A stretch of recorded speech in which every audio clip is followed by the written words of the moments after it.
Assalamualaikum warahmatullahi taala wabarakatuh.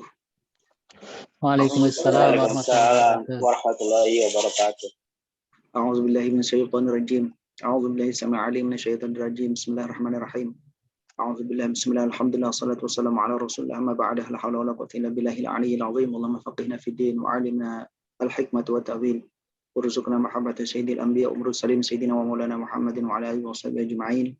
Wala haula wala quwwata illa billahil 'aliyyil 'azim. Alhamdulillah pada malam hari ini kita diberikan taufik hidayah ma'unah serta inayahnya Allah Subhanahu wa taala sehingga kita bisa mengikuti kajian rutin yang kita lakukan pada setiap Senin malam Selasa dengan tanpa kurang apapun dan keadaan sehat walafiat dimanapun berada kita semuanya.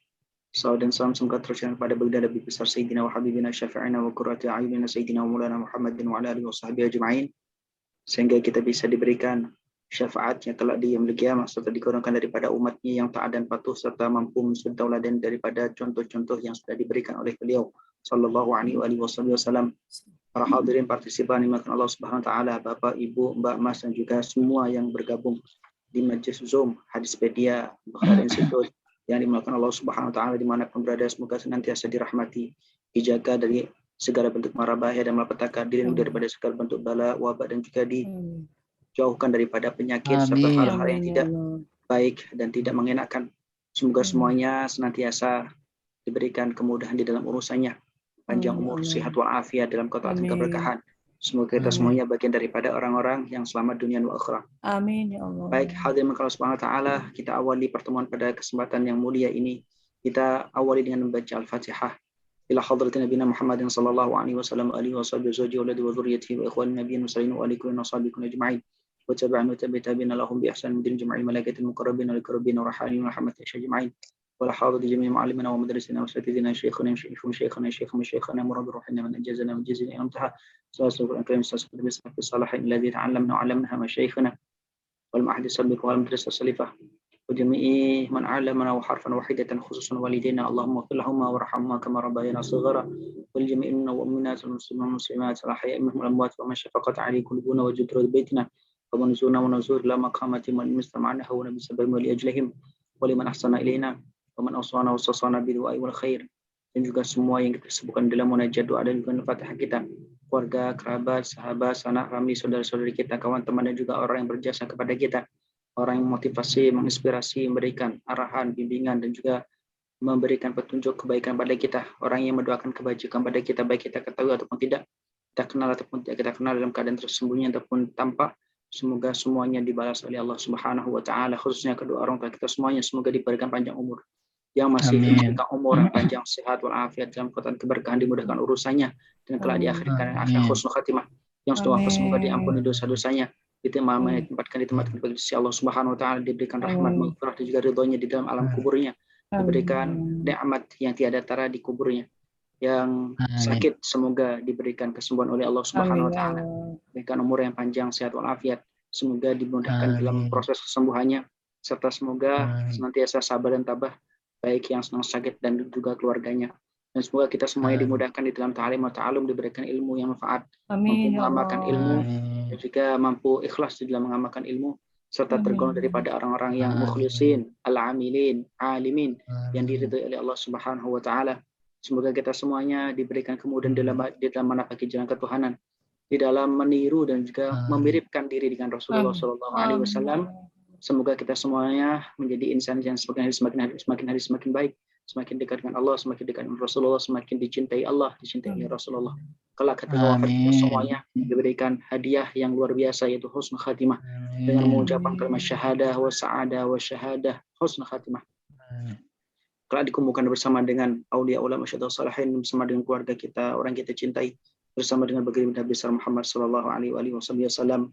Wa nawaina at-ta'alluma wa ta'lim wa tazakkura wa tadhkir wa an-naf'a wal difa'u li fadl istifada wal hath 'ala tamassuki bi kitabillah wa sunnati rasulih sallallahu alaihi wasallam wa du'a 'ala al-huda wa dillati 'ala khair tigha mardat la yuqbi wa tabi ridwani wa 'alaikum salihah wa 'ala ma nawaina wa 'ala ma nabi asfaquna wa rijaluna wa salihun 'ala ma yuhibbu sayyidina Muhammad sallallahu alaihi wasallam ridha ila ta'ala syab'ad rasulullah sallallahu alaihi wasallam qadhi hajatina min hawaijina wa dunya wal akhirah. Al-Fatihah. A'udzubillahiminasyaitonirrajim. Bismillahirrahmanirrahim. Alhamdulillahirabbil alamin. Arrahmanirrahim. Maliki يوم الدين إياك نعبد وإياك نستعين اهدنا الصراط المستقيم صراط الذين أنعمت عليهم غير المغضوب عليهم ولا الضالين آمين. بيغفر لي ولوالدي وللمؤمنين آمين يا رب العالمين. Bismillahirrahmanirrahim. Qala al-mu'allif rahimallahu ta'ala wa nafa'ana bihi wa bi 'ulumihi wa bi asari fi darain amin. Subhanaka la 'ilma lana illa ma 'allamtana innaka antal 'alimul hakim wa tub 'alaina innaka antat tawwabur rahim. Rabbi shrah li sadri wa yassir li amri wa hlul 'uqdatam min lisani yafqahu qawli. Rabbi shrah lana sudurana wa yassir lana umurana wa hlul 'uqdatam min alsinatina yafqahu aqwalana. Radina billahi rabba bil islami dina wa bi sayyidina Muhammadin sallallahu alaihi wa alihi wa sahbihi wasallam nabiyya wa rasula. Ya Allah ya Karim ya Fatahu ya Alim iftah qulubana futuhal arifin. Bismillahirrahmanirrahim. Allahumma hab lana min ladunka ilman ladunniyan wa asrar rabbaniyatan wa nuran samawiyan wa nadharan ilahiyan bi rahmatika ya arhamar rahimin. Allahumma inna qad akhrajna min hawlina wa quwwatina ila hawlika wa quwwatika min ilmi ya'mikum iradatina ila iradatik wa na'udzu bika an nakula zura wa naghsha fujura wa nakuna bika maghrura. Allahumma fa'alna bima 'allamtana wa 'allimna ma yanfa'una wa zidna 'ilman. Alhamdulillahi ala kulli hal wa na'udzu billahi min hali ahli nar. Allahumma iftah lana futuhal arifin. Allahumma iftah lana hikmataka wa anshur 'aina rahmataka ya dzal jalali wal ikram.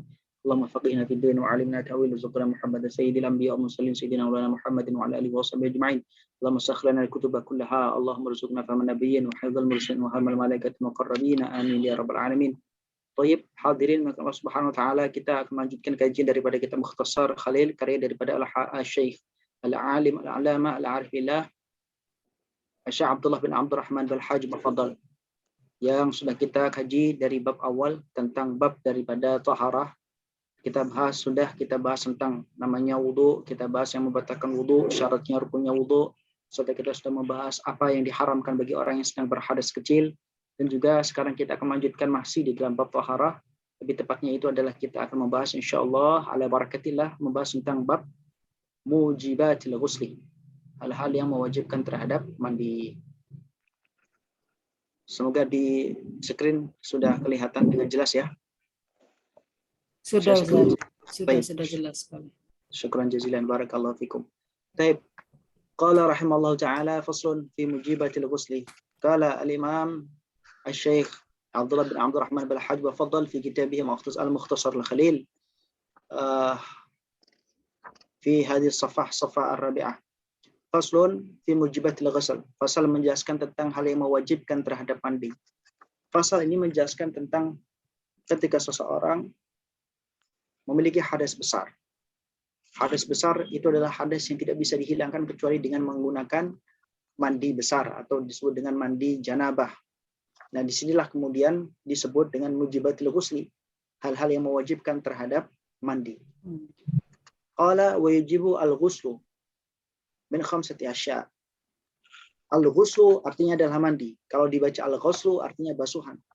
Di dalam wudu kemarin ada disebutkan ghuslul wajhi. Ghusl wajhi artinya membasuh wajah, tapi kalau ghuslu itu artinya adalah mandi.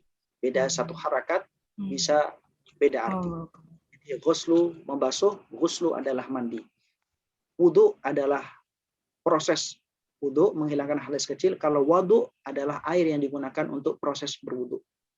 Jadi ada janazah, ada jinazah. Ya, ada janazah, ada jinazah. Janazah adalah itu adalah mayit yang sudah dimandikan. Nah, kalau jinazah, ya, jinazah itu adalah alat yang digunakan untuk membawa jenazah. Wajibu al-ghuslu. Wajibu al-ghuslu. Wajibu al-ghuslu, wajib mandi min khamsati asya, karena ada 5 hal. 5 hal maksudnya di sini bukan 5-5-nya ada baru kemudian wajib mandi. Akan tetapi salah satu daripada 5 hal ini apabila ada atau terjadi atau ditemukan, maka wajib bagi orang tersebut untuk mandi besar. Mandi menghilangkan hadas besar. Pertama, min ilajil hasyafah. Ini disebabkan min di sini untuk faedah ta'lil. Min ilajil hasyafah, yaitu karena ilaj idkhal hasyafah. Al hasyafah yakni ma yusamma bi az-zakar. Ini adalah alat kelaminnya laki-laki, itu hasyafah. Di hasyafah. Jadi memasukkan hasyafah fil farji, pada lubang farj. Farj itu adalah kelaminnya perempuan. Jadi kalau memasukkan alat kelamin laki-laki kepada alat kelamin perempuan, maka ini adalah salah satu hal yang mewajibkan terhadap mandi besar. Baik. Di sini mau itu sengaja ataupun tidak, mau dia orang sudah dewasa atau masih kecil, mau itu sudah menikah ataupun belum, mau itu adalah sejenis ataupun lawan jenis, mau itu adalah dengan dipaksa ataupun tidak, maka itu adalah wajib untuk melakukan mandi. Mau dia inzal ataupun tidak, mengeluarkan sperma atau tidak, tetap saja itu hukumnya adalah junub atau hadas besar, maka dia harus atau wajib untuk menghilangkan hadas besar dengan menggunakan mandi. Kenapa wajib? Karena seseorang apabila memiliki hadas besar, maka ibadah-ibadah yang memerlukan toharah tidak akan bisa diterima kecuali dengan menghilangkan hadas besar terlebih dahulu. Salat, dia perlu untuk menghilangkan semua hadas, termasuk hadas besar, juga hadas kecil. Maka tidak boleh ketika seorang itu salat hanya dengan berwudu sementara dia memiliki tanggungan berupa mandi besar. Dia pernah junub tapi tidak pernah mandi besar, atau pernah mandi tapi tidak diniatkan mandi besar, maka salatnya dan ibadah-ibadah yang lain yang membutuhkan terhadap toharah tidak sah. Maka di antara kita atau mungkin saudara kita, teman ataupun orang yang ada di sekitar kita, apabila belum pernah melakukan mandi besar, padahal dia sudah pernah junub, sudah pernah yang namanya ilaj hasyafa fil farj ataupun pernah ihtilam, mengeluarkan sperma, atau misalkan melakukan hal yang misalkan haid ataupun nifas atau wiladah, tapi dia belum pernah melakukan mandi besar, maka segeralah ingatkan untuk mandi besar. Karena mandi besar itu adalah syarat daripada keabsahan ibadah yang memerlukan taharah. Min ilajil hasyafah fil farj, itu yang pertama. Yang kedua, yang mewajibkan mandi itu adalah wa min khurujil mani, karena keluarnya sperma. Keluarnya sperma ini baik itu dengan usaha ataupun tidak. Misalkan dia mimpi basah, ya tanpa usaha kemudian keluar sperma itu, maka kemudian dia wajib untuk mandi besar karena dia dianggap sebagai orang yang berhadas besar.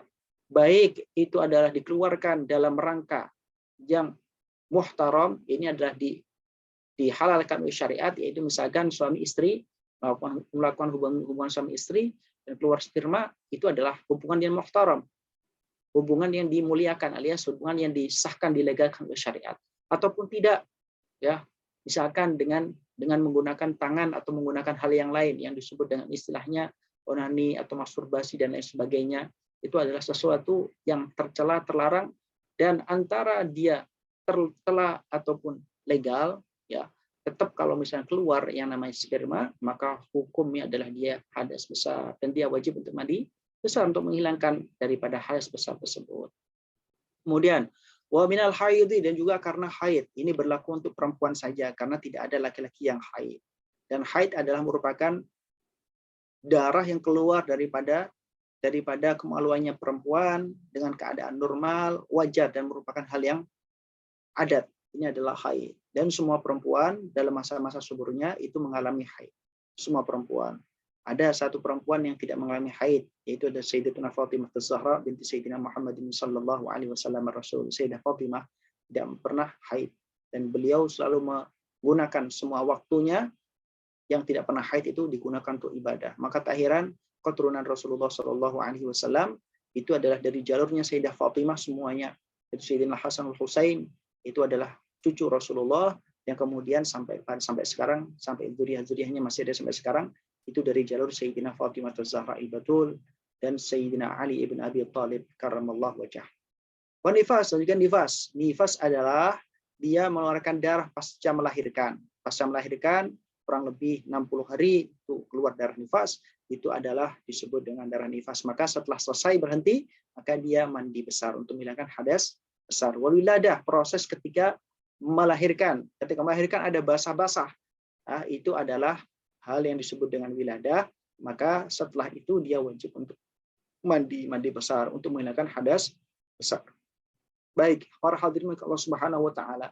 Ini 5 hal yang perlu kita perhatikan. Setidaknya perlu kita ingatkan kepada teman-teman kita, orang di sekitar kita yang belum mengetahui bahwasanya 5 hal ini, mulai daripada memasukkan kelamin laki-laki ke kelamin perempuan, keluarnya sperma, haid, nifas, dan juga melahirkan wiladah, ini adalah hal yang mewajibkan terhadap mandi besar. Maka kalau belum pernah melakukan mandi besar, sementara sudah pernah terjadi salah satu daripada 5 hal ini, maka segeralah untuk mandi, karena itu engkau masih, karena orang tersebut masih dalam keadaan hadas besar. Dan salatnya, ibadahnya yang membutuhkan taharah tidak sah karena dia masih membawa hadas besar. Baik. Kemudian selanjutnya, Asy-Syaikh Abdullah bin Abdurrahman bin Hajj Al-Faddal melanjutkan pada fasal selanjutnya, yaitu adalah faslun fi furudil ghusli. Setelah tadi disebutkan apa yang mewajibkan mandi, maka kemudian Syekh Abdullah beliau menjelaskan bagaimana fardu atau rukun daripada mandi. Furudul ghusli syai'ani. Fardunya wudu, fardunya mandi itu ada dua hal. Berbeda dengan wudu fardunya ada 6.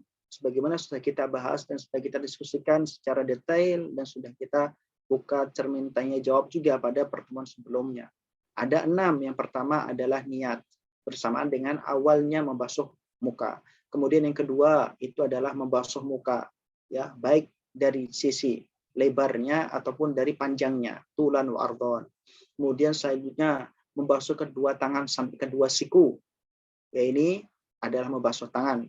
Terus kemudian yang ketiga, yang keempat maksudnya, yaitu adalah mengusap sebagian kepala ataupun rambut kepala. Terus kemudian selanjutnya yang kelima, membasuh kedua kaki sampai kedua mata kaki. Dan kemudian yang keenam itu adalah tertibul arkan, rukun, urut-urut sesuai dengan urutannya. Ini adalah fardu ataupun rukun daripada wudu. Kalau rukun atau fardunya mandi hanya 2. Furudul ghusli syai'ani. 2 hal yang menjadi fardunya mandi. Al-awwalu an-niyat, yang pertama adalah niat. Niat artinya adalah menyengaja melakukan suatu hal, dalam hal ini adalah ibadah bersama dengan awal daripada ibadah itu. Dan dilakukan niat tersebut di dalam hati.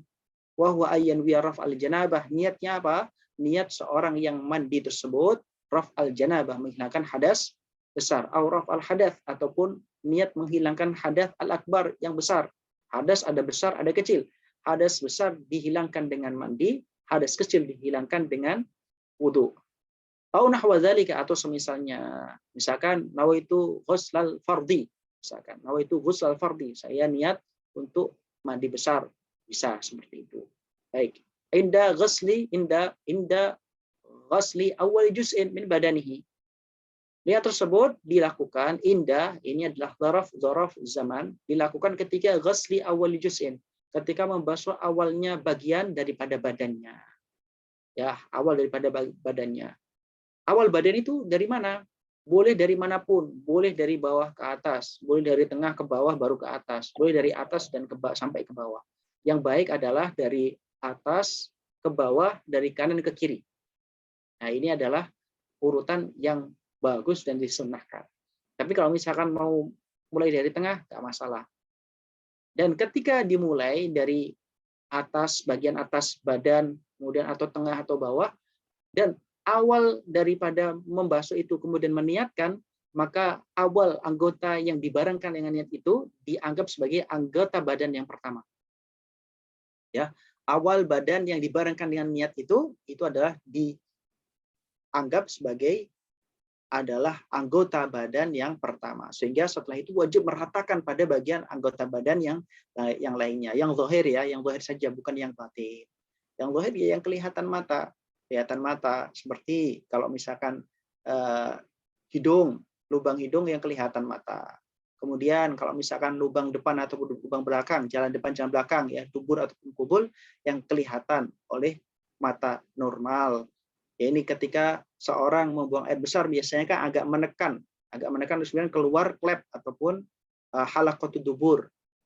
Klepnya keluar lah, itu dihitung atau dianggap sebagai anggota zahir, maka harus dibasuh. Maka ketika mandi besar agak ditekan sehingga kemudian halaqatud dubur atau klep daripada jalan belakang itu agak keluar sehingga dibasahi, dibersihkan. Karena itu termasuk daripada anggota zahir. Telinga, yaitu adalah yang terjangkau oleh pandangan mata, yang kelihatan saja. Ya, lubang ada yang kelihatan, yang kelihatan saja itu yang dibasuh. Itu maksud daripada inda ghusli awal juz'in badanihi.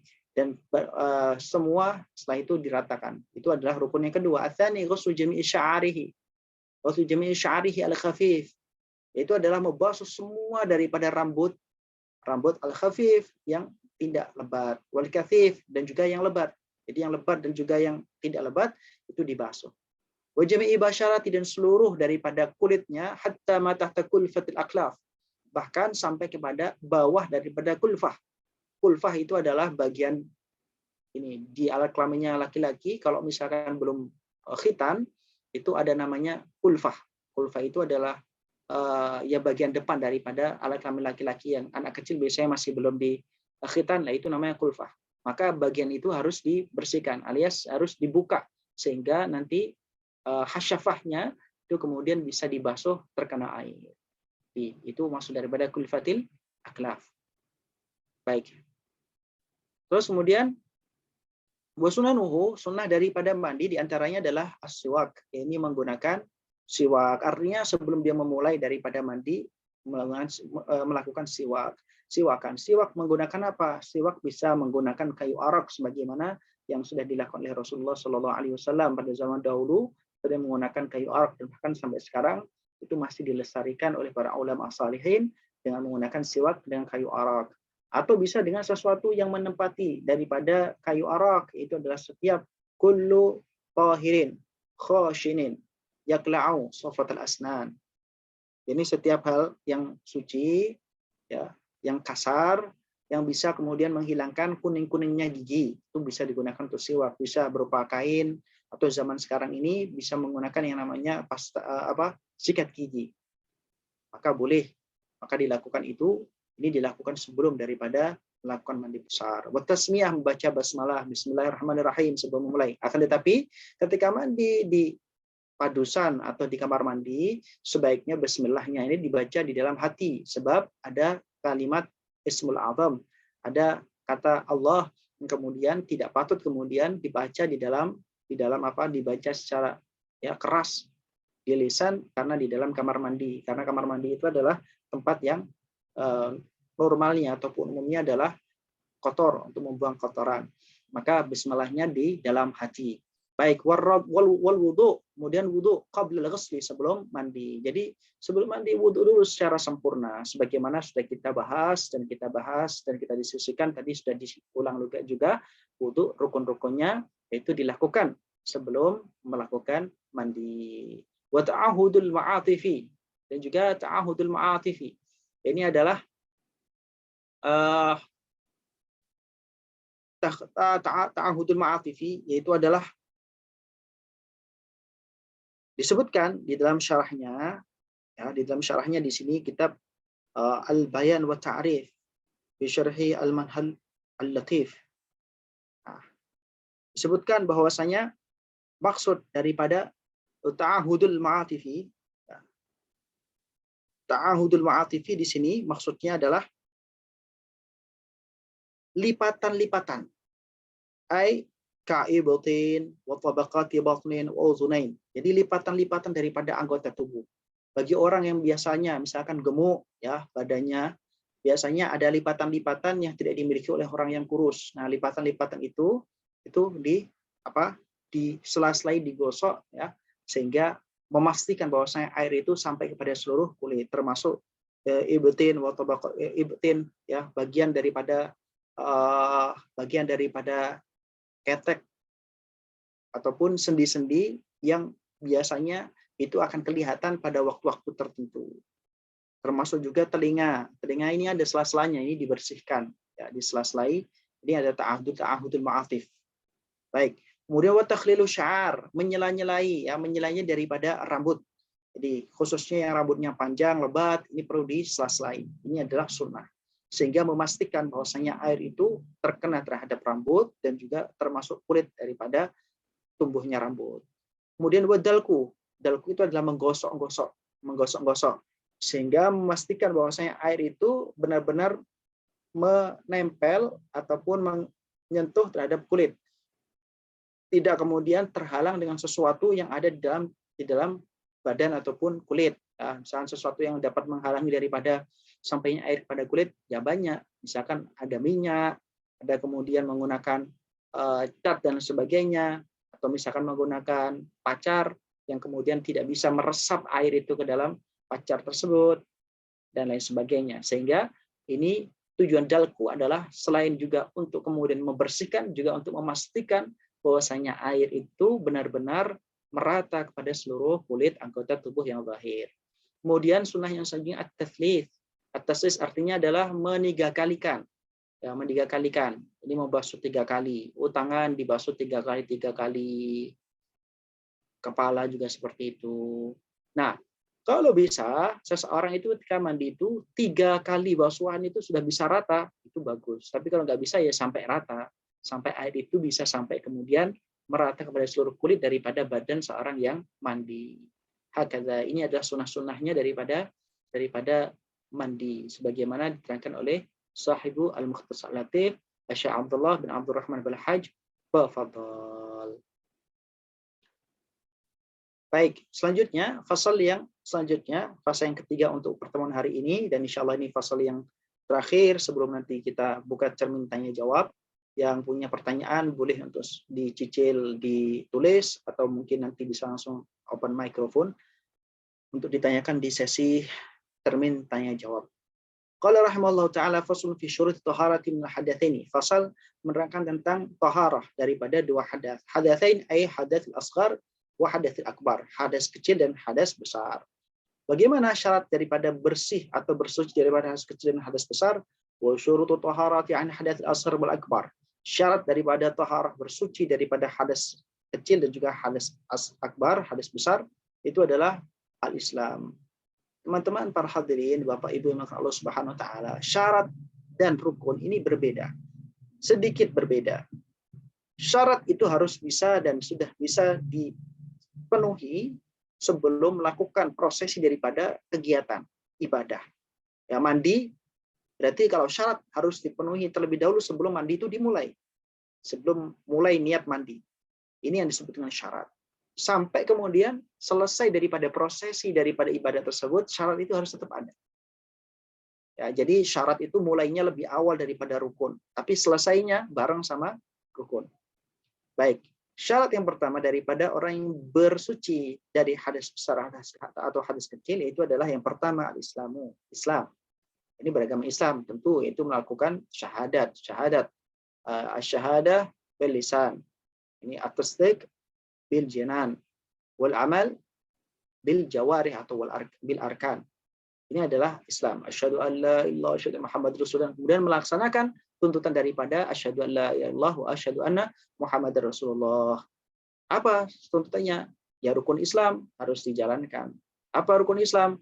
Kata Sayyidina Rasulullah Sallallahu Alaihi Wasallam ketika ditanya oleh malaikat Jibril dalam hadis Jibril yang masyhur dan populer di telinga kita, sering diulang-ulang oleh para khatib ataupun para dai atau mubaligh, itu adalah mal Islam. Kata malaikat Jibril bertanya Rasulullah Sallallahu Alaihi Wasallam, maka dijawab oleh Rasulullah, Islam antashhada alla ilaha illallah wa anna Muhammadar Rasulullah wa iqamas salah wa ita'az zakah wa shaum Ramadan wa hajjal bait man istata'a ilaihi sabila. Atau kama qala Nabi sallallahu alaihi wasallam. Jadi Islam itu ya memenuhi rukun-rukun Islam. Pertama adalah syahadat, ya syahadat bahwasanya Allah adalah Tuhan satu-satunya yang berhak disembah, tidak ada Tuhan lain selain Allah. Bahwasanya Rasulullah Muhammad ibnu Abdillah sallallahu alaihi wasallam merupakan utusannya Allah. Kemudian melakukan yang namanya salat 5 waktu yang wajib. Kemudian melakukan zakat apabila sudah memenuhi kualifikasi syarat dan ketentuan yang berlaku dengan aturan syariatnya Allah Subhanahu wa taala. Kemudian puasa Ramadan bagi orang-orang yang memenuhi kualifikasi juga. Kemudian yang kelima, yang terakhir yaitu rukun Islam, haji ke Baitullahil Haram bagi orang yang mampu jalannya. Walillahi 'alan nasi hajjul baiti man istata'a ilaihi sabila wa man kafara fa innallaha ghaniyyun 'anil 'alamin. Ini adalah dalil daripada haji ke Baitullahil Haram. Haji ini berbeda dengan umroh. Bagi orang yang sudah umroh belum menggugurkan kewajiban haji 1 kali seumur hidup.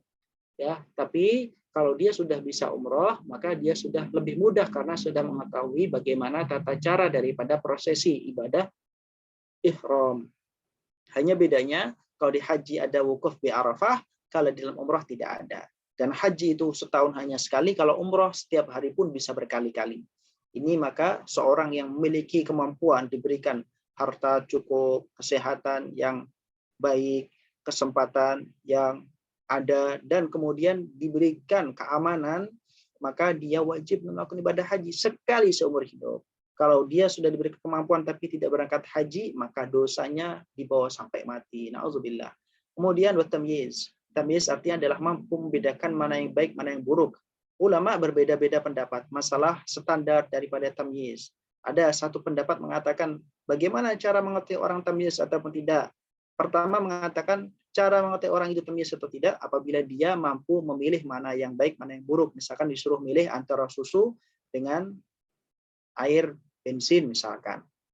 Ataupun misalkan spiritus dengan teh. Dia tahu mana yang baik, mana yang buruk untuk dikonsumsi.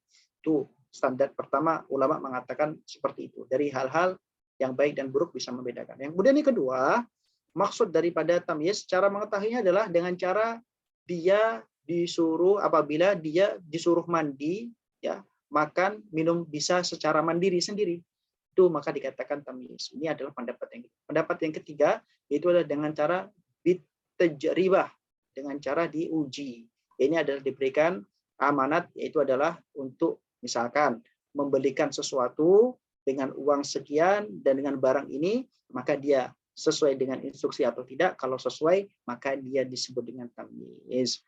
Ya, diberikan amanat untuk menyampaikan pesan kepada orang lain, kemudian disampaikan, maka dikatakan tamyiz. Ini adalah pendapat yang ketiga. Ala kulli hal, intinya tamyiz adalah dia bukan anak-anak lagi.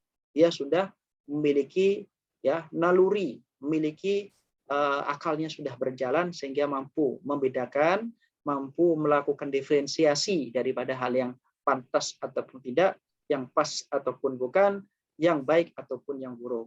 Tamyiz itu. Kemudian wal ma' at-tahir al-mutahhir. Dan juga yang ketiga yaitu syaratnya adalah ada air yang suci serta mensucikan. Air suci mensucikan ini adalah air yang bisa mensucikan najis ataupun menghilangkan hadas. Ya, maka air tahir mutahhir ini memiliki kualifikasi tersendiri. Jadi air yang suci mensucikan itu adalah air yang murni. Pada asalnya air itu hanya ada dua. Air yang turun dari langit, yaitu berupa hujan, dan semisalnya ya, misalkan salju itu juga dari langit. Kemudian yang kedua yang keluar daripada bumi. Air sumber, air sumur, sungai, laut, itu dari bumi. Baik, itu adalah air suci mensucikan. Selama tidak bercampur dengan apapun, maka hukumnya adalah suci mensucikan. Disebut dengan ma'ul mutlak. Maka bisa digunakan untuk melakukan mandi. Kalau suci tapi tidak mensucikan, maka dia tidak bisa digunakan untuk izalatul hadas ataupun tidak bisa untuk menghilangkan hadas ataupun mensucikan najis, nggak bisa. Ya kayak misalkan air teh, air kopi itu sudah dicampur, air jus dan lain sebagainya, air kelapa itu nggak bisa digunakan untuk itu. Karena apa? Karena dia tidak murni, tidak murni. Baik, ini adalah maksud pada tahir mutahhir. Fala yasihhu raf'ul hadath, maka tidak sah menghilangkan hadas. Wala izalatun najas illa bil ma'il mutlaq, tidak bisa menghilangkan hadas. Raf'ul hadath, hadas besar atau hadas kecil, tidak bisa itu sah, serta tidak bisa menghilangkan najis. Boleh dibaca najas, boleh dibaca najis, boleh dibaca najas. Jadi jimnya bisa dibaca tiga, bisa di fathah, kasrah ataupun sukun. Illa bil ma'il mutlaq, kecuali yang menggunakan air yang mutlak. Jadi raf'ul hadas dan izalatun najas itu hanya bisa dilakukan dengan menggunakan air mutlak. Air mutlak itu adalah air tahir mutahhir. Baik. Wa huwa ma nazala minas sama aw naba'a minal ard. Ya, namanya ma'ul mutlak itu adalah air yang turun daripada langit seperti hujan dan juga salju, aw naba'a minal ard, ataupun muncul daripada bumi. Ya, tadi seperti mata air, sumur, sungai, laut. Fa idza taghayyara, air laut pun atau sungai pun itu juga dari air hujan. Ala kulli hal, pada kesimpulannya air itu hanya ada dua. Kalau nggak turun dari langit, ya dari bumi muncul. فإذا تغير طعم الماء أو لونه فإذا تغير طعم الماء أو لونه أو ريحه تغيرا فحشا بمخالفة شيء طاهر يستغنى الماء عنه كالزعفران والأشنان والجص والنورة والكحل لم تجز طهارة بها.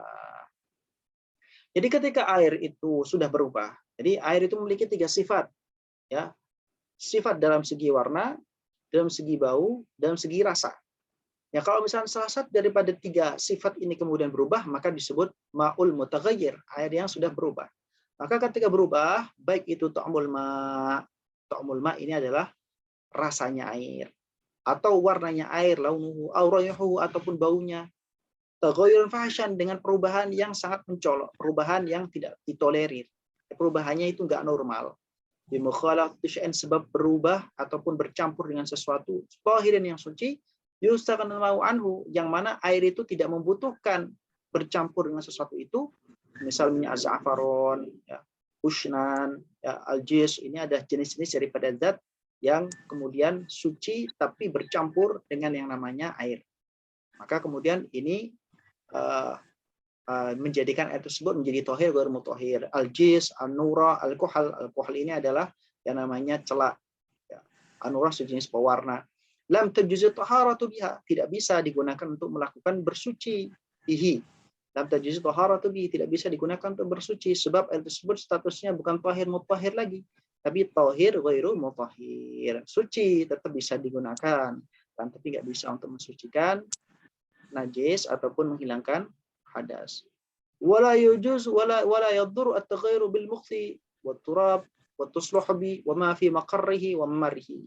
Dan tidak masalah, alias tidak menjadikan status daripada air itu tetap menjadi air yang suci, mensucikan tahir mutahhir, apabila perubahan itu ada bil mukhti, dengan diam, ya, dengan diamnya air. Dengan diamnya air. Nah, airnya diam terlalu lama. Nah, biasanya kan berubah warnanya, mungkin karena ada lumutnya kemudian berubah. Ya biasanya seperti itu. Atau biasanya zat yang ada di atas kemudian turun ke bawah. Nah, jadi berubah. Tapi merubahnya secara alami, secara natural, bil mukhfi, dengan saking mungkin lamanya diam, lamanya nggak digunakan, maka kemudian menjadi berubah. Ini taghayyur bil mukhfi. Maka tidak masalah, alias tidak menghilangkan status air tersebut sebagai air yang suci, mensucikan. Ai bi mukhfil ma'i wa in kurfa taghayyur li ta'azzur lihtiwazi anhu. Karena susah untuk kemudian mengantisipasi mukhfi, diamnya air ini, ya, maka perubahan dengan sebab mukhfi, sebab diam ini adalah perubahan yang ditolerir, tidak kemudian merubah status air tersebut menjadi air yang tahir ghairu mutahhir, jadi statusnya tetap tahir mutahhir. Kemudian buat turab, misalkan dia berubah sebab turab, yang mana turab ini merupakan tempat jalan daripada air tersebut, misalkan di sungai, di laut, yang mana air itu ya memang jalannya lewatnya di situ, maka air itu berubah, akhirnya warnanya agak coklat karena bercampur dengan yang namanya turab, bercampur dengan tanah tadi. Ini tidak dikatakan sebagai merubah status air tersebut menjadi tahir ghairu mutahhir, tapi tetap dia menjadi tahir mutahhir sebab dia berubahnya sebab turab, yang mana itu merupakan sesuatu yang lumrah sebagai jalan daripada sungai ataupun laut. Kemudian watusluhub watuhlub, boleh dibaca watuhlabi atau watuhlubi. Disebut dalam syarah, maksud daripada at-tuhlub atau at-tuhlabi ini adalah disebutkan bahwasanya al-akhtar alladhi ya'alu al-ma'. Dalam Mu'jam as-Sihah disebutkan bahwasanya yang disebut dengan tuhlub ini adalah mungkin kita sebutnya mungkin sejenis tumbuh-tumbuhan yang biasa tumbuh di atas air. Ya, sejenis enceng gondok. Sehingga kalau ada air tersebut kemudian atasnya itu tumbuh namanya tuhlub, sejenis daun-daunnya al-akhtar alladhi ya'alu al-ma'. Ya, ini sejenis enceng gondok lah. Itu akhirnya kemudian airnya berubah sebab ada itu, maka itu perubahan itu tidak menjadikan air tersebut menjadi statusnya berubah dari tahir mutahhir menjadi tahir ghairu mutahhir, tapi tetap statusnya ma'ul mutlak alias tahir mutahhir. Baik. Kemudian wa ma fi maqarrihi wa mamrihi, dan juga berubahnya air dengan sesuatu yang memang berada pada tempat air tersebut. Misalkan air ditaruh di toren ataupun di tandon, tempat penyimpanan air. Nah, di situ kan makarnya memang di situ, ditaruh di situ. Atau di sumur. Dan kemudian lama-lama sumurnya kena hujan dan lain sebagainya, kemudian berubah.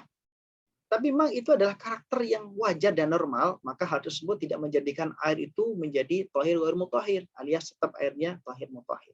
Pemarihi, dan juga tempat mengalirnya air, ya seperti di sungai tadi ya, seperti di sungai ataupun misalkan di air bendungan. Nah, itu kemudian tempat lewatnya air tersebut itu karena tempat lewatnya itu adalah melewati misalkan tumbuh-tumbuhan atau melewati tanah atau melewati pasir sehingga berubah dengan sebab tanah, tumbuh-tumbuhan atau pasir tersebut, maka tidak menjadikan status air tersebut tohir ghair mutahhir, alias tetap airnya tohir mutahhir.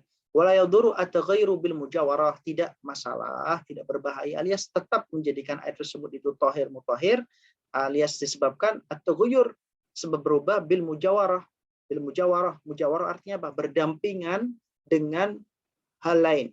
Contohnya misalkan ada sumur tersebut itu berdampingan dengan septic tank, ya, pembuangan daripada toilet. Tapi di situ nggak gandeng ya, berdampingan aja, tidak menyatu. Kemudian karena sebab itu, kemudian air daripada air sumur itu agak, ya, warnanya agak berubah. Tapi berubah tersebut tidak sampai kemudian menghilangkan sifat-sifat daripada air. Sifat-sifat daripada air yang mutlak tadi, launuhu, ta'muhu, raihuhu. Nah, ini maka hal tersebut tidak masalah. Kal audi wad duhni wal al-mutayyab, semisal kal aud wad duhni. Semisal di sini kal aud. Maksudnya di sini aud di sini artinya adalah kayu. Jadi aud berarti maksudnya kayu, ya, al-mutayyab kayu yang dikasih minyak wangi. Oh ya, dicelupkan kayu yang ada minyak wangi. Nah, misalnya kejatuhan kayu manis misalkan. Kemudian wadduhnu, ad-duhnu al-mutayyib boleh dibaca al-mutayyab atau al-mutayyab boleh. Minyak yang kemudian yang dioleskan ataupun yang dilumuri dengan wangi-wangian. Maka di sini tidak menjadikan air tersebut berubah menjadi tohir ghair mutahhir, alias tetap dihukumi tohir mutahhir. Wala tasihhu at-taharatu bima tutahhira bihi min hadatsin wa najasin. Dan tidak sah taharah dengan sesuatu yang kemudian sudah digunakan untuk menghilangkan hadas ataupun najis. Jadi disebut dengan air musta'mal, air yang sudah pernah digunakan untuk menghilangkan najis ataupun hadas, ini dikatakan sebagai air musta'mal. Ini air musta'mal ini tidak boleh digunakan lagi untuk menghilangkan najis ataupun hadas. Alias air musta'mal itu hukumnya adalah suci tapi ghairu mutahhir. Ya, suci tapi tidak mensucikan. Maka tidak bisa digunakan kembali untuk menghilangkan hadas ataupun najis. Baik, tambihun sebagai penutup untuk pertemuan kali ini, tambihun ini adalah perlu catatan, warning, ya, perhatian penting. Lau adkhal mutawaddi yadahu ba'da ghusl wajhi jama'ihi marratan awil junubu ba'da niyati fi ma'in duna kullatani filtarafa wa nawal ikhtirafa lam yadurra. Ini penting sebagai catatan kita bersama, bahwasanya seandainya orang yang melakukan wudu disebut dengan mutawaddi, itu namanya orang yang melakukan wudu disebut dengan mutawaddi, orang yang wudu mencelupkan, ya, memasukkan tangannya setelah membasuh wajahnya secara keseluruhan pada pertama kali, atau al-junubu, orang yang punya hadas besar ketika mandi itu memasukkan tangannya ba'da niyah, setelah niat, bima'in, pada air yang kurang dari 2 kullah, faghtarafa, maka kemudian setelah itu dia mencibuknya ataupun mengambilnya dengan menggunakan gayung dan semisalnya. Wa nawal ikhtiraf, dan meniatkan ikhtiraf, menyiapkan untuk mengambil air, lam yadurra, maka tidak bermasalah. Artinya tidak menjadikan air tersebut itu air yang musta'mal, tetap airnya statusnya ada air yang tohir mutahhir. Wa ilam yanwi al-ikhtiraf, apabila dia tidak niat ikhtiraf ketika mengambil air tadi, sara al-baqi musta'malan. Jadi perbedaannya di ikhtiraf. Kalau dia nggak niat ikhtiraf itu niat mengambil air, itu ikhtiraf. Mencibuk ataupun mengambil air. Kalau nggak niat ikhtiraf, sara al-baqi musta'malan. Maka sisa daripada air yang tadi dicelupin tangan daripada mutawaddi atau dicelupin daripada tangan daripada si orang yang junub, maka sisanya yang kurang dari 2 kullah tadi disebut dengan air al-musta'mal. Air musta'mal artinya air yang sudah digunakan untuk menghilangkan hadas ataupun mensucikan najis. Artinya dia status yang musta'mal, tohir ghairu mutahhir, suci tapi tidak bisa digunakan untuk menghilangkan hadas ataupun mensucikan najis, lagi hakaza faslun fima yunajjisul ma'a, naktafi bihadzal qadar, walhamdulillahi rabbil alamin. Mungkin sampai di sini ada yang mau ditanyakan, ada yang mau didiskusikan, boleh untuk kemudian disampaikan, boleh menyampaikan menggunakan chat, ataupun bisa langsung membuka mikrofon. Silahkan. Saya Ustaz. Halo. Baik, silahkan. Ya. Silahkan Bu Maria. Ya, Assalamualaikum warahmatullahi wabarakatuh. Waalaikumsalam warahmatullahi wabarakatuh. Saya mau bertanya tentang mandi besar yang disebabkan karena wiladah.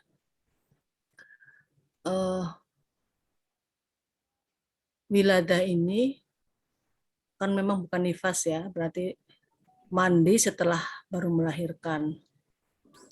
Nah, batasannya itu berapa hari Ustadz? Apa setelah saya sih memang melakukan ya, karena alhamdulillah dari anak pertama sampai anak ketiga saya melakukan terus gitu. Cuman kan saya rasa ya, masyarakat Indonesia ya yang tidak pernah mengenyam pendidikan pesantren kayak saya ini, itu tidak mengenal, ternyata itu banyak yang tidak mengenal tentang mandi wiladah ini. Nah, terus kemudian batasan waktunya tadi yang saya kan, apa nunggu sampai sehat atau memang benar-benar setelah melahirkan terus kemudian kita langsung mandi, atau seperti apa Ustadz? Mohon penjelasannya, itu yang pertama. Terus kemudian yang kedua tadi tentang air yang mustakmal.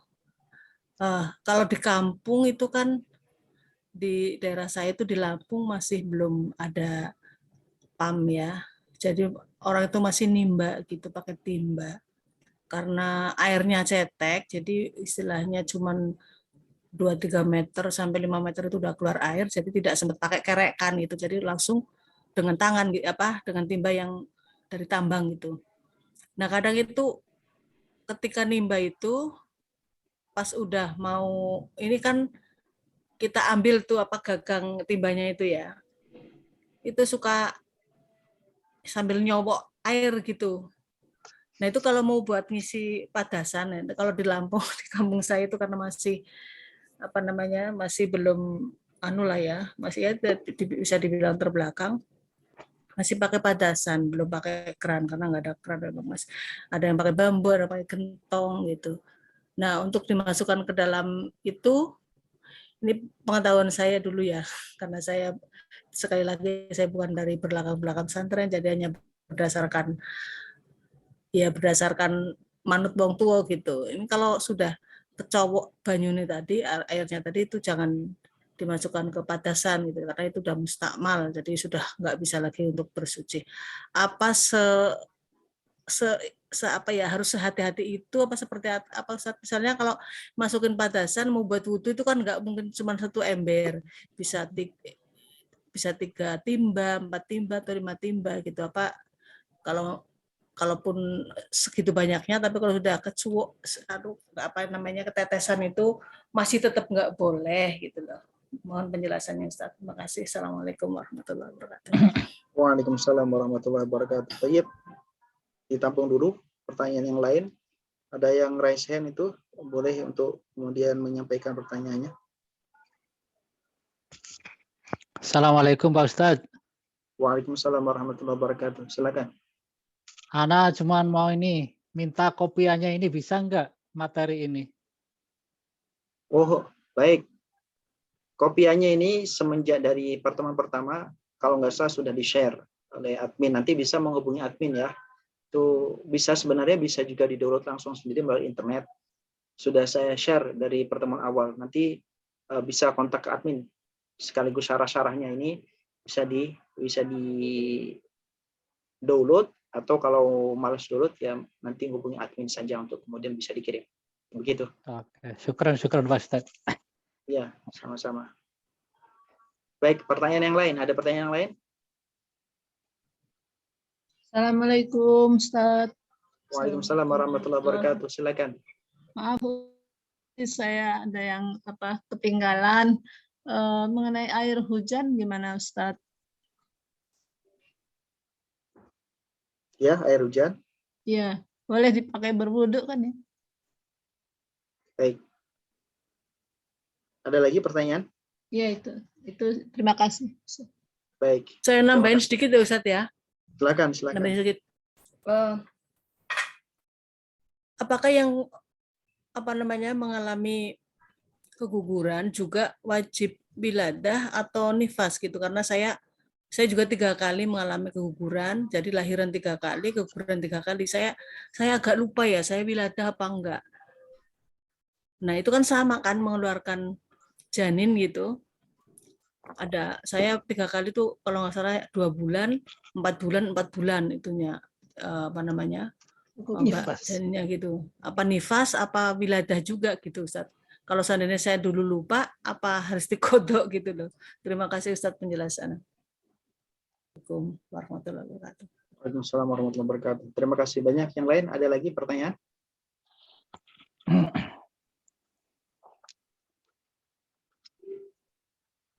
Tidak ada ya. Baik.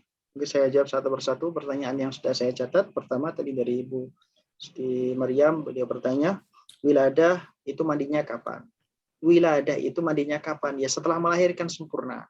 Setelah anaknya keluar secara sempurna, kemudian ari-ari, ya, ari-arinya ataupun jalur yang kemudian menjadi perantara seorang ibu kemudian memberikan asupan makanan kepada si bayi itu sudah diputus, sudah selesai, maka disitulah selesai, maka mandi. Jadi setelah sempurna melahirkan, disitulah kemudian waktu daripada wiladah. Sama, karena kenapa wiladah itu wajib untuk mandi? Itu karena wiladah itu sebenarnya sama kayak mani, sperma.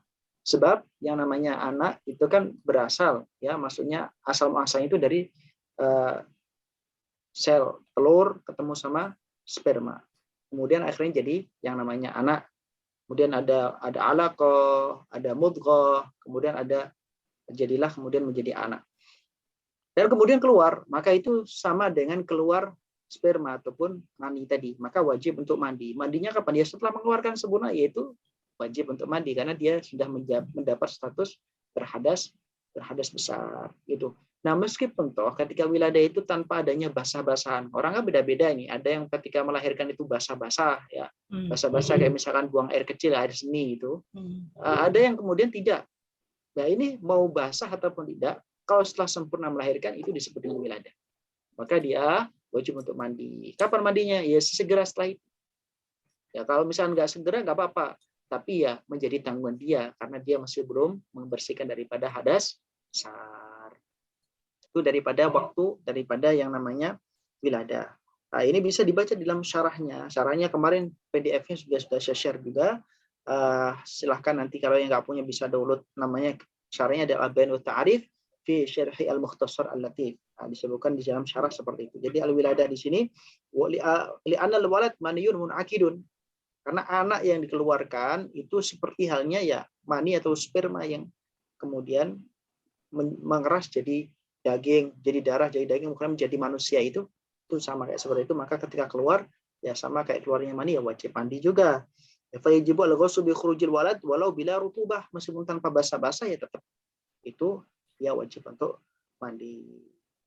Terus bagaimana dengan kasusnya, bukan kasusnya, artinya orang yang lahir tidak normal, ahli operasi gitu, prematur. Baik. Operasi. Ya, operasi misalkan sesar ya. Baik. Meskipun toh nanti dia khurujnya daripada bayi itu tidak dengan cara yang normal, normalnya keluar daripada jalan yang sudah mafhum bagi ibu-ibu yang pernah melahirkan dan juga bidan yang membidanginya ataupun dokter yang membidanginya. Meskipun toh itu nanti keluarnya dengan cara yang tidak mu'tad, maka itu juga tetap mandi wajib. Qala Al-Bajuri di dalam syarah daripada kitab Mukhtasar Latif, di dalam kitab Al-Bayan wa Ta'rif disebutkan qala Al-Bajuri, berkata Imam Bajuri, walau waladat al-mar'atu min ghairi tariqil mu'tad falladhi yadhharu wujubul ghusl. Jadi meskipun seandainya ini seorang perempuan melahirkan bayi tapi dengan cara yang enggak normal, misalkan tadi disesar atau misalkan dengan cara yang lain yang tidak normal lah pokoknya, ya, ini bayi tabung dan sebagainya itu, Maka menurut daripada pendapat yang zahir itu adalah dia wajib tetap mandi. Wakal ba'dhum qad yataju adamul wujub, tapi sebagian ulama maksudnya mengatakan tidak wajib mandi. Ala kulli hal, kalau mengambil ihtiyat ya maka dia mandi saja untuk mengambil kehati-hatian. Ya anna ilatahu annal walad mayun akid, karena sesungguhnya walad ini ilatnya kenapa wajib mandi menurut daripada pendapat yang zahir itu adalah karena anak itu adalah ya tadi berasal daripada sperma yang kemudian mengeras jadi dari darah kemudian menjadi alaqah, mudghah dan seterusnya. Dari nutfah, alaqah, terus mudghah, terus kemudian lahir. Maka itu adalah maniyun munakid. Ya, wal ibrata bi khurujihi min ghairi tariqatil mu'tadi ma'an fitahil asli. Ya, tidak dipandang apakah itu keluar daripada jalan yang biasa normalnya orang melahirkan secara biasa ataupun dengan cara dioperasi. Ya, itu tidak memandang itu. Yang penting adalah ada sesuatu yang keluar, yaitu adalah hasil daripada sperma yang tadi, sperma yang kemudian ketemu sel telur mengeras menjadi manusia. Nah, terus kemudian ada juga yang mengatakan ini sebagai respon daripada yang mengatakan nggak wajib mandi. Itu kemudian dirot ataupun diberikan argumen. Kok nggak wajib mandi? Ya wajib mandilah. Kenapa? Li'annal wiladah, bi'annal wiladah nafsaha sarat mujibatul ghusl. Karena wiladah itu dengan istilah wiladah itu sendiri melahirkan itu adalah mewajibkan mandi. Meskipun toh saat misalkan alasannya itu bukan alasan maniyun munakid. Ini adalah sperma yang mengental ataupun sperma yang mengeras tadi. Wiladah sendiri, nafsul wiladah ini adalah keadaan melahirkannya itu menjadi hal yang mewajibkan mandi. Ya. Jadi bukan dengan alasan menyamakan keluarnya sperma daripada jalan depan, akan tetapi ini memang wiladah itu sendiri itu adalah mewajibkan terhadap mandi. Maka wiladah ini mau normal ataupun tidak itu adalah wajib mandi. Mau ada basah-basahan atau tidak wajib mandi. Ya, baik. Waktunya setelah sempurna melahirkan. Baik, kemudian tadi dikatakan air yang sudah kecelup tangan saat menimba dari sumur. Seperti yang terjadi tadi sudah diceritakan deskripsinya, sumur ditimba pakai kerekan dan lain sebagainya. Itu tadi kemudian kecelup tangannya. Itu namanya niyatul ikhtiraf. Ketika ngambil air dari sumur kemudian dikerek, itu menarik air untuk diisikan ke padusan atau tampungan air. Ini adalah niyatul ikhtiraf. Nah, niyatul ikhtiraf, kalau niyatul ikhtiraf kecelup nggak masalah. Karena kecelup air yang digunakan untuk tadi, timba yang digunakan untuk ngerek air, ini kan nggak gede. Kalaupun itu segede-gedenya nggak mungkin lebih daripada 2 liter, 2 kulah, 2 liter. 2 kulah itu 260 literan. Kan nggak mungkin satu timba itu 260 liter kemudian ditarik ini pakai tangan. Biasanya ya timba ya paling 3 liter, paling 10 liter lah. 10 liter sudah gede banget itu. Nah, kemudian dikerek menggunakan tali dari sumur. Itu namanya niyatul ikhtiraf. Ketika niyatul ikhtiraf, kemudian ketika ngambil daripada gagang, daripada timba tadi, kemudian kecelup tangannya, nggak masalah. Tadi yang sudah kita bahas tentang niyatul ikhtiraf. Kalau dia niyatul ikhtiraf, maka tidak masalah. Kecelup itu tidak masalah. Tapi kalau tidak niat ikhtiraf, ya ini menjadi masalah. Ya, kalau nggak niat ikhtiraf, jadi masalah. Tapi normalnya orang kalau ngambil air dengan mengerek itu pasti niat ikhtiraf. Niatnya nggak langsung dipakai tapi digunakan untuk mengisi daripada padusan atau penampungan air tadi. Maka tidak berefek menjadikan air tersebut musta'mal. Alias tetap air tersebut thahir, mutahhir. Baik. Kemudian tadi tanyakan sama Ibu siapa ya? Pokoknya Bismillah namanya. Bertanya air hujan. Air hujan termasuk air mutlak. Ya, Ibu Bismillah. Ibu. Ya, Ustaz. Baik. Nggak tahu namanya ini. Namanya Bismillah. Nama saya Baik. Bu Ain. Baik, Bu Ain. Mohon maaf, nggak hafal ini. Baik, Bu Ain. Jadi air hujan ini termasuk daripada satu di antara 7 air yang disebut dengan air mutlak. Ya, di antaranya adalah air hujan. Nah, ada air hujan, air laut, air sumur, air sumber, air embun, air salju, Sama satunya adalah air Air mata. Mata air. Mata air. kan. Air yang satu adalah udan woh bahasa Jawanya. Udan woh itu maksudnya hujan hujan yang kecil seperti angin. Nah, itu ada hujan kecil-kecil lah, itu hujan Gerimis. rintik-rintik. Ya, hujan rintik-rintik. Nah, itu. Jadi 7 air. Disingkat menjadi 2, yaitu adalah air yang turun dari langit atau yang keluar dari bumi. Nah, ini disebut dengan air mutlak. Selama air 7 ini, atau disingkat 2, tadi air dari langit atau dari bumi, selama itu murni, nggak ada campuran apapun, itu sudah pasti itu ma'ul mutlak, tohir mutahhir. Nah, selama tidak campur apa-apa. Yang membuat menjadi tohir, ghair mutahhir, atau bahkan mutanajis itu karena bercampur dengan yang lain. Nah, air hujan itu sudah termasuk daripada air mutlak, air suci mensuci. Baik. Kemudian tanyakan tadi pertanyaan yang keempat dari Ibu Siti Maryam, keguguran apakah wajib mandi besar? Sudah terjawab ya. Jadi keguguran itu tetap mandi besar. Kalau kita mengikuti analogi alasan tadi bahwasanya yang namanya bayi, entah itu berupa alaqah, entah itu masih berupa nutfah, entah itu sudah berupa mudghah, itu adalah dari mani, dari sperma. Nah, kalau keluar ya tetap itu hukumnya adalah wajib untuk mandi. Kapan mandinya? Ya setelah keluar. Setelah keluar mandi. Setelah keluar secara sempurna tadi bayi yang tadi lahir prematur. Agak ada. Dan Masya Allah tadi diceritakan Ibu Siti Maryam, saya sudah 3 kali keguguran. Masya Allah. Itu kata Rasulullah Shallallahu Alaihi Wasallam. Barang siapa perempuan yang kemudian melahirkan 3 anak, kemudian anak tersebut kemudian wafat, maka dia wajib untuk mendapatkan janahnya Allah Subhanahu Wa Taala. Jadi mereka itu jadi wildan mukhalladun. Ya, siapa saya putus dulu, saya potong dulu Ustaz. Saya mau menanyakan hal ini sebenarnya, tapi takut menyimpang karena kan kayaknya belum ada materi yang ke sana. Saya 3 kali keguguran itu, yang pertama yang saya ingat itu jalan 2 bulan. Saya nggak tahu kalau hamil, karena itu hamil anak kedua.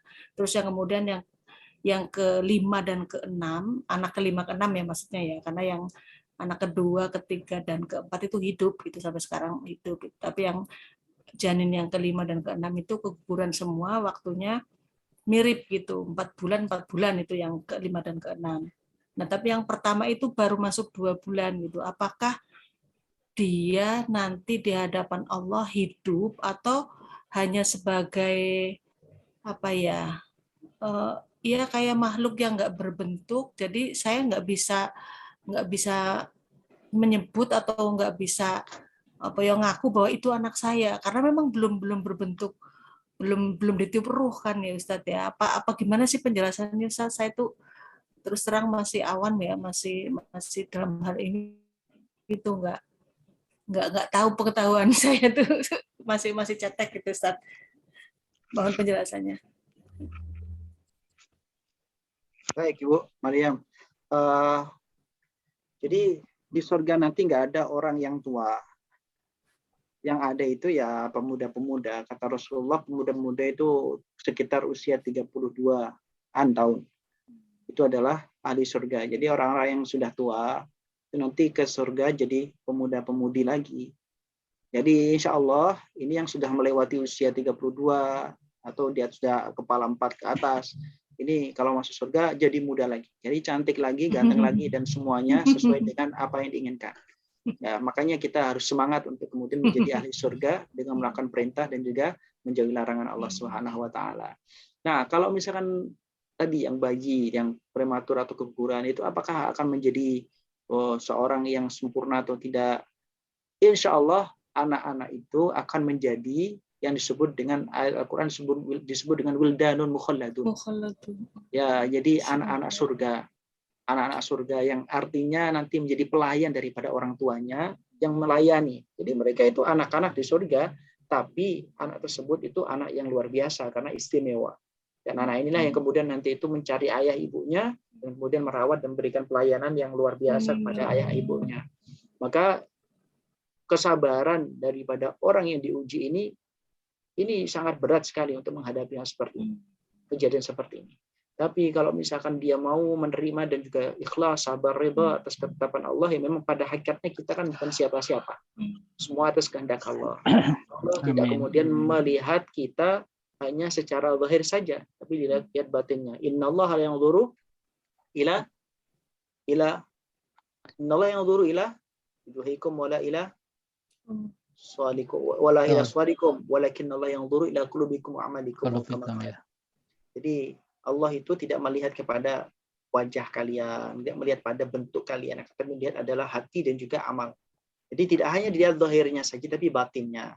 Ya, ketika orang diuji dengan hal yang berat, tapi dia sabar, as-sabru inda sadmatil ula. Sabar itu kata Rasulullah, ya ketika ujian itu pertama kali terjadi.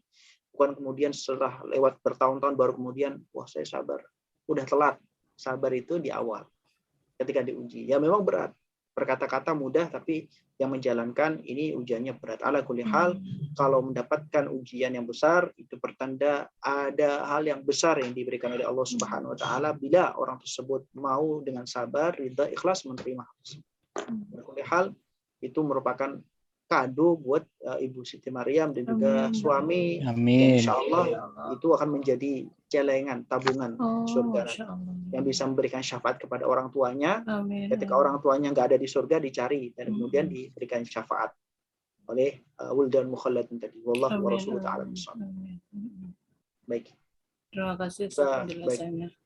Baik, semoga tetap sabar, kuat dan juga Amin, itu ya Allah. ikhlas ridha dengan Amin. qadar-qadarnya Allah Subhanahu wa taala. Amin.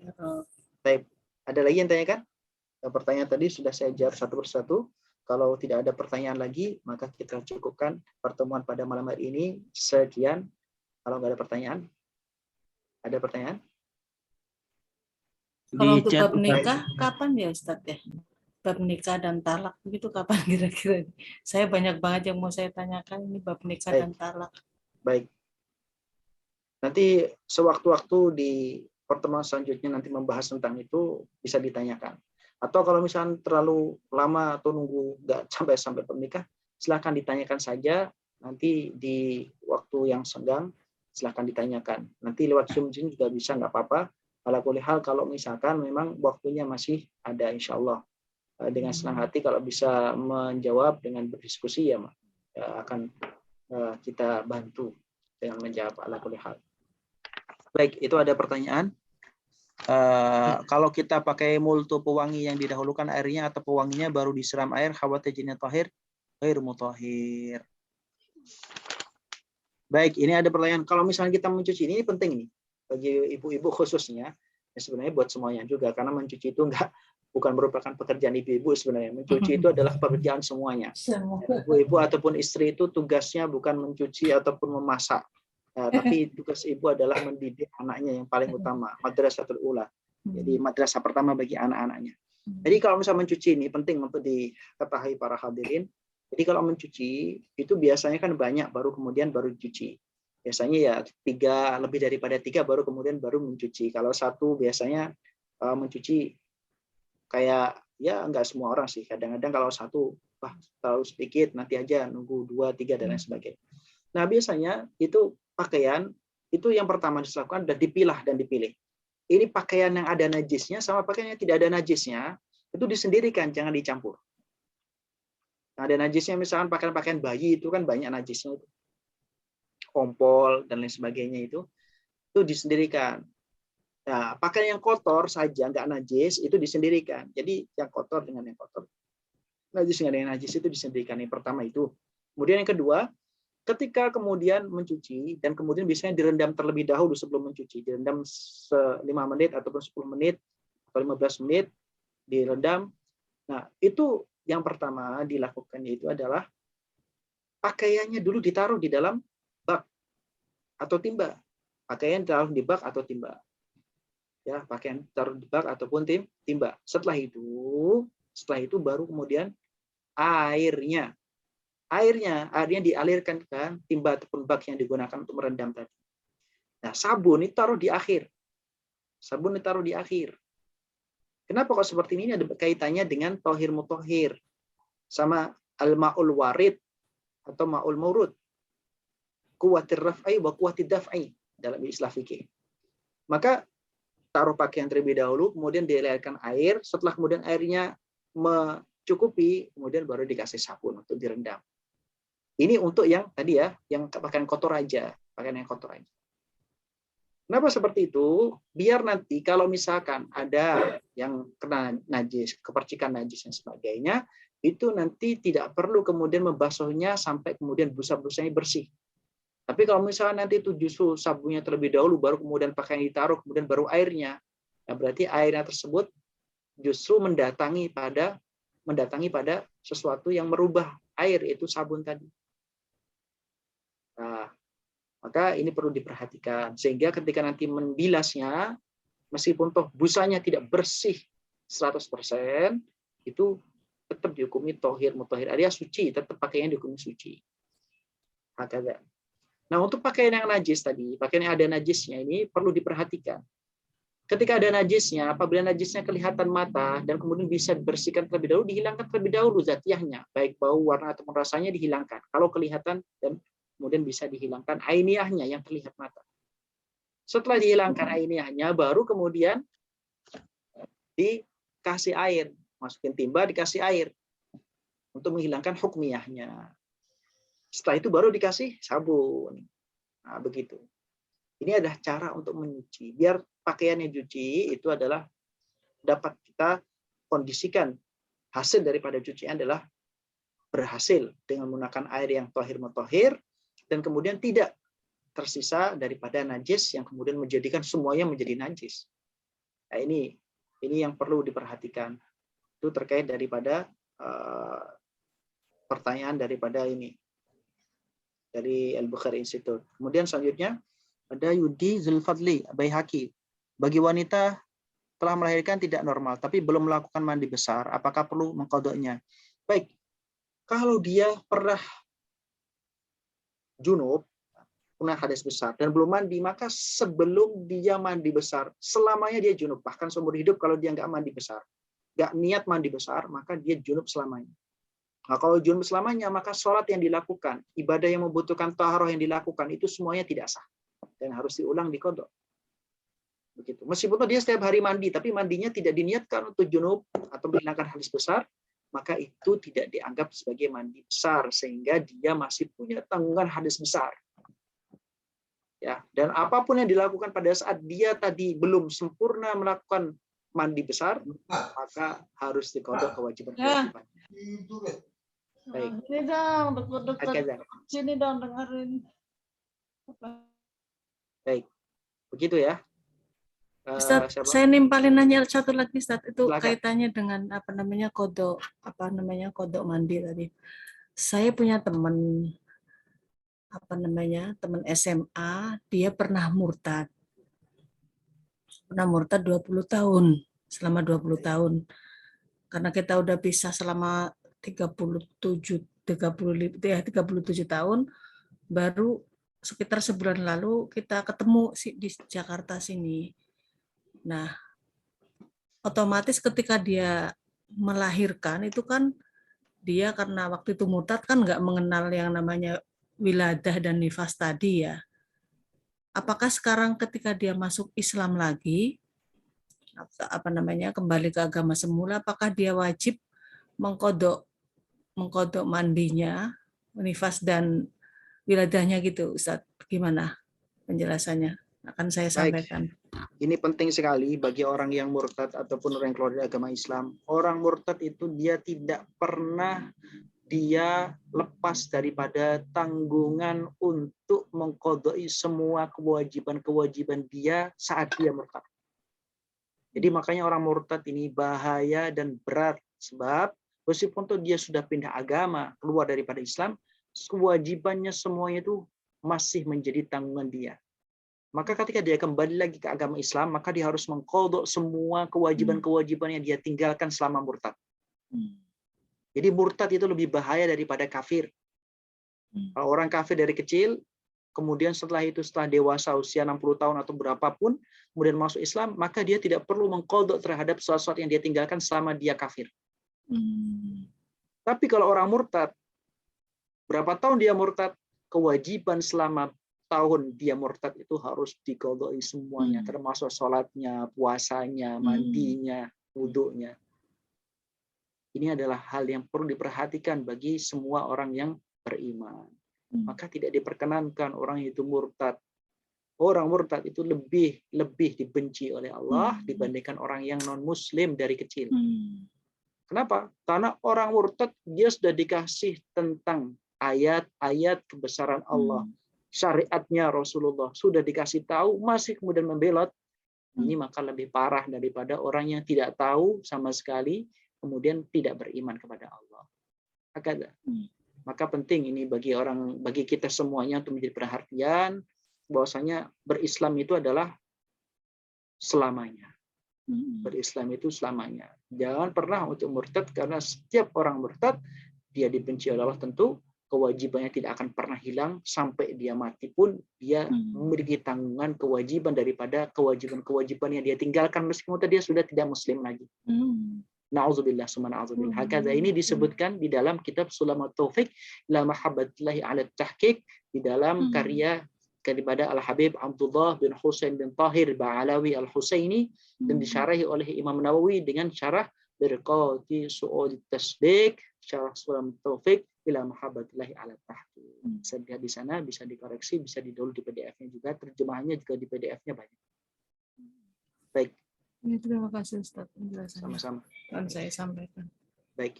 Terima kasih banyak semuanya untuk pertemuan hari ini. Terima kasih atas partisipasinya dan sudah menyuangkan waktu, menyempatkan kesempatan untuk kemudian bergabung. Semoga tetap bisa istiqamah untuk istifadah dan ifadah.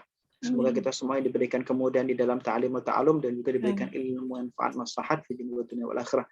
Mari kita bersama-sama tutup pertemuan hari ini dengan baca alhamdulillah, doa kafatul majlis dan surat al-asr. Alhamdulillahirabbil alamin. Subhanakallahumma wa bihamdik asyhadu an la ilaha illa anta astaghfiruka wa atubu ilaik. Bismillahirrahmanirrahim.